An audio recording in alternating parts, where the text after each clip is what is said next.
Hi, நம்ம இன்றைக்கி என்ன பார்க்க போகிறோம்னா அடுப்பு இல்லாமல் ஒரு ரசம் எப்படி பண்ணுறது, இன்ஸ்டன்ட் ரசம் எப்படி பண்ணலாம் அப்படின்றது தான் இன்றைக்கி நம்ம பார்க்க போகிறோம். வாங்க, அதுக்கு என்னென்ன தேவை அப்படின்றத பார்க்கலாமா.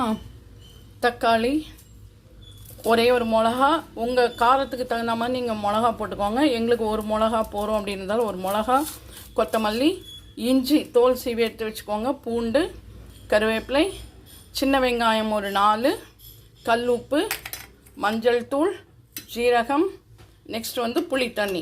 இவ்வளோ தான் இதுக்கு தேவையே, வேறு எதுவுமே தேவை கிடையாது. நம்ம கையோட சூட வச்சே நம்ம வந்து இன்றைக்கி ரசம் பண்ண போகிறோம். வாங்க பார்க்கலாம் எப்படி பண்ணுறதுன்னு சொல்லிட்டு.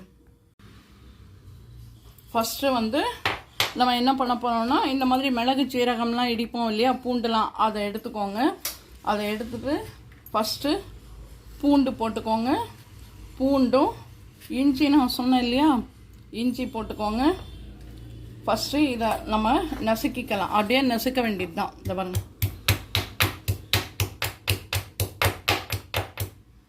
அவ்வளோதான். இதை நசுக்கி இப்போ இந்த பாத்திரத்தில் நம்ம போட்டுடலாம்.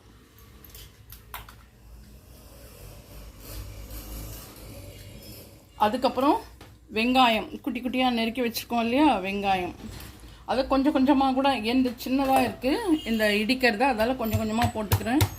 பெருசாக இருந்தால் நீங்கள் ஒரே டைம்லேயே எல்லாத்தையும் போட்டுக்கோங்க. வெங்காயத்தையும் அப்படியே இடித்து போட்டுக்கோங்க. இன்னும் கொஞ்சம் வெங்காயம் இருக்குது, அதால் கொஞ்சம் வெங்காயம், இந்த ஒரு பச்சை மிளகா,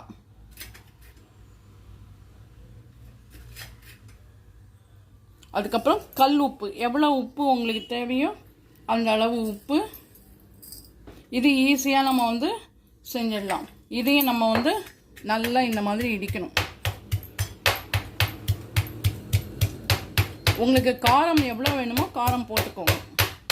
அதே மாதிரி உப்பும் உங்களுக்கு எவ்வளோ வேணுமோ அந்த அளவு போட்டுக்கோங்க. அவ்வளோதான். இதை பாருங்கள், நல்லா நசுங்கி வந்திருக்கு. இதுலேயே அந்த உப்பு போட்டிங்கன்னா உப்பு, கல் உப்பு கரையும். இதை பாருங்க, அவ்வளோதான். இதையும் நல்லா நசுக்கிட்டு, இன்னும் கொஞ்சம் நசுங்கலைன்னா வச்சு நசுக்கோங்க. லேசாக இடித்தா கூட போகிறோம். அவ்வளோதான். இந்த மிளகாவையும் போட்டுடணும். ஏன்னா இப்போ வர மிளகாலாம் வத்தல் போடுறதுக்கு கொஞ்சம் காரமாகவே இருக்குது. அதால் நீங்கள் வந்து மிளகாவை பார்த்து போட்டுக்கோங்க. ஆச்சா, அதே மாதிரி உப்பு எவ்வளோ வேணுமோ அதை போட்டுக்கோங்க. அதுக்கப்புறம் மஞ்சள் பொடி, ஏன்னா வைரஸ் வந்து அப்செட் ஆகாமல் இருக்கிறதுக்கு. அது மட்டும் இல்லாமல் உடம்புக்கு ரொம்ப நல்லதும் கூட. அதாவது மஞ்சள் தூள், ஆல்ரெடி நம்ம உப்பு போட்டிருக்கோம். அப்புறம் நெருக்கி வச்சுருக்க தக்காளி, அதால் புளியை பார்த்து நீங்கள் விட்டுக்கணும். அதே கரைச்சி வச்ச புளியே விடணுன்றது அவசியம் கிடையாது. அதுக்கப்புறம் வந்து கருவேப்பிலை, அதுக்கப்புறம் கொத்தமல்லி, எல்லாத்தையும் இது உள்ளே போட்டுக்கோங்க. அதுக்கப்புறம் ஜீரகம், அதையும் போட்டுக்கோங்க. இது எல்லாத்தையும் இப்போ கையில் வந்து இப்படி நம்ம இந்த கை உள்ளங்கை சூடு இருக்கு இல்லையா, அதுலேயே வந்து நல்லா இதுவாகிடும், ஸ்மாஷ் ஆகிடும். தக்காளியும் கையிலேயே தான், இதை பாருங்கள், நல்லா போட்டு இப்படி நல்லா பிசையணும்.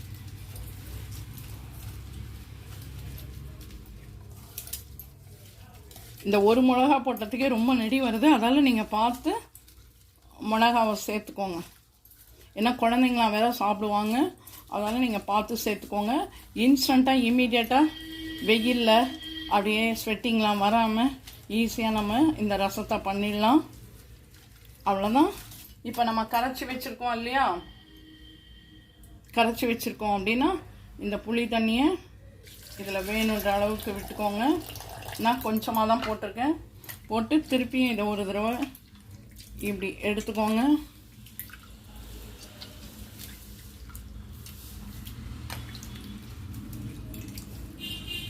உப்பு வேணா நீங்கள் சேர்த்துக்கோங்க. அதுக்கப்புறம் நான் இன்னும் கொஞ்சமாக தண்ணி சேர்க்குறேன். அவ்வளோதான். வேணா தாளிச்சுக்கோங்க, அப்படி இல்லைன்னா அப்படியே கூட நீங்கள் சாப்பிட்லாம். ரொம்ப ரொம்ப டேஸ்டியாக இருக்கும் இந்த ரசம். இன்ஸ்டன்ட் ரசம். வெயிலில் வேர்த்து விறுவிறுக்காமல் அடுப்புக்கிட்ட போகாமல் உட்கார்ந்த இடத்துலேருந்தே செய்யக்கூடிய ஒரே ரசம், டேஸ்டியான ரசம். அவ்வளோதான்.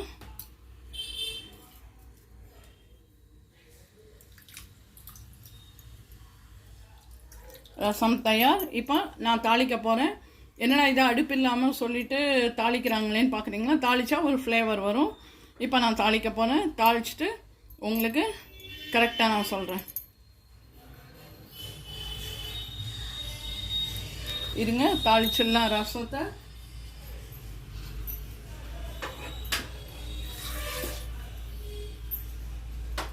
இந்த மாதிரி நம்ம தாளிப்பு கரண்டி இருக்கு இல்லையா, அதை எடுத்துக்கோங்க.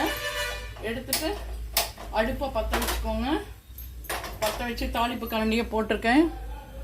நெக்ஸ்ட்டு நெய் தான் இதுக்கு தாளிக்க போகிறேன். வேணா அது உங்களோட ஆப்ஷன். தாளிக்காமல் இருந்தாலும் ரசம் நல்லா இருக்கும். இமீடியட்டாக நீங்கள் செஞ்சிடலாம். யாராவது கெஸ்ட் வந்தால் கூட இமீடியட்டாக ஒரு ரசம் நீங்கள் செய்யலாம்.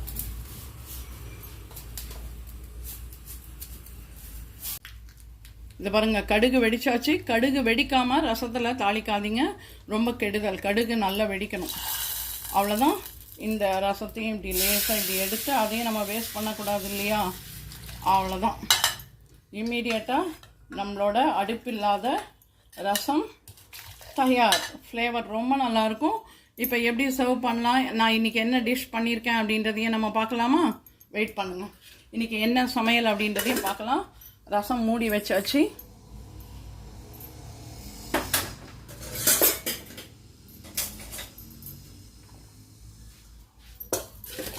இன்னைக்கு வெண்டைக்காய் பொரியல்,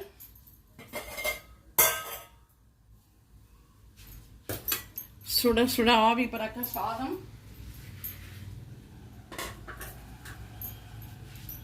சௌ கூட்டு. ஓகேவா? இதுதான் இன்றைய சமையல். வெயிலுக்கு ஏற்ற ஒரு சமையலை நான் பண்ணியிருக்கேன். இது வெயிலுக்கு ஏற்றதா இல்லையான்றதை நீங்கள் கமெண்ட்ஸ் பாக்ஸில் போடுங்க. இப்போ எப்படி சர்வ் பண்ணுறேன்றதை பார்க்கலாம்.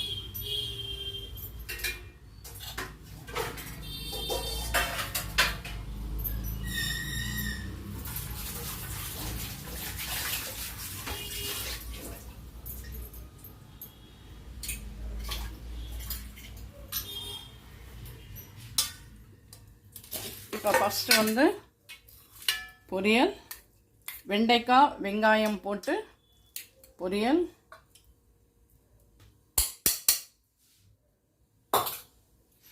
நெக்ஸ்ட் கூட்டு, சௌ அதாவது பெங்களூர் கத்திரிக்காய் கூட்டு.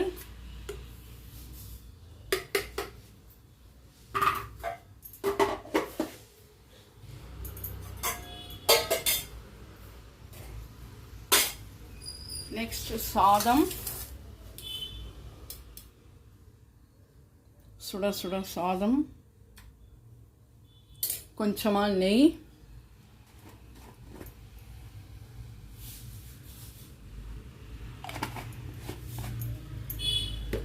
இப்போ என்ன வேணும்னு கேட்டுட்டு கூட்டில் பிசைஞ்சு சாப்பிட போகிறாங்க. ரசமா அப்படின்றத இப்போ நான் சொல்லிடுறேன். கூட்டா ரசமா? ரசம் ஓகே, ரசம்.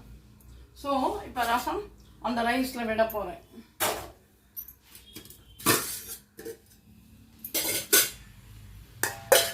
எப்படி இருக்குன்ட்டு சொல்லுவார் பாருங்கள். ரியலி ரொம்ப நல்லாயிருக்கும். இம்மீடியட்டாக ரசம் செஞ்சிட்டோம். எந்த கஷ்டமுமே இல்லாமல் ரசம் செஞ்சிட்டோம். இப்போ பொரியல் கூட்டு சாதம் போட்டு ரசம் விட்டாச்சு.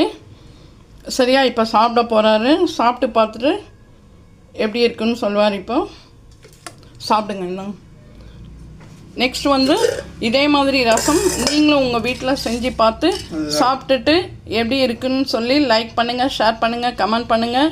மறக்காமல் நம்மளோட channel Padma's all in all சேனலை சப்ஸ்கிரைப் பண்ண மறக்காதீங்க. இதே மாதிரி புதுசாக ஒரு ரெசிபியோட, அதாவது அடுப்புக்கிட்டேயே இல்லாமல் என்னெல்லாம் சமைக்கலாம் அப்படின்றத நான் திடீர்னு போஸ்ட் பண்ணினே இருப்பேன். பாருங்கள். அதாவது சொல்லிவிட்டு இன்றைக்கி இதுன்னெலாம் சொல்ல மாட்டேன். நீங்கள் அந்த வீடியோ உள்ளே போனால் தான் உங்களுக்கு என்னன்றது தெரியும். சரியா? இன்றைக்கி அடுப்பில்லாத ரசம், நாளைக்கு என்னன்றதை அடுத்தது நம்ம பார்க்கலாம். இதே மாதிரி ஸ்கிப் பண்ணாமல் பாருங்கள். பாய், டேக் கேர். இதே மாதிரி டெய்லி நீங்களும் விதவிதமாக செஞ்சு அசத்துங்க. இப்போது நான் சொல்கிறேன், வெயிலெல்லாம் ரொம்ப போகாதீங்க. இப்போ 100 டிகிரி கிட்ட வெயில் போயாச்சு. அதால் நிறைய தண்ணி எடுத்துக்கோங்க, நீர்மோர் நிறைய குடிங்க, நீர் காய்கள் நிறைய சாப்பிடுங்க, டீஹைட்ரேட் ஆகாமல் பார்த்துக்கோங்க. வெளியிலலாம் பிபி இருந்ததுன்னா வெளியிலலாம் ரொம்ப போகாதீங்க. உடம்ப ரொம்ப கேர்ஃபுல்லாக பார்த்துக்கோங்க. ஒரு ஈவினிங் ஒரு 4 மணிக்கு மேலே நீங்கள் வெளியில் போனால் போதும். வீட்லேயே கொஞ்சம் தங்கி ரெஸ்ட் எடுங்க. ரொம்ப ஏசிலேயே இருக்காதீங்க. ரொம்ப ஏசியில் இருந்தாலும் கஷ்டமாயிடும். கொஞ்சம் நேச்சுரல் காற்று நம்ம உடம்புல படணும். அதனால் ரொம்ப ஏசியில் இல்லாமல் நார்மலாகவும் நம்ம வீட்டுள்ளேயே வெயிலேருந்து நம்ம பாதுகாத்துக்கலாம். அந்த மாதிரி இருந்துக்கலாம். பாய், டேக் கேர், தேங்க்யூ.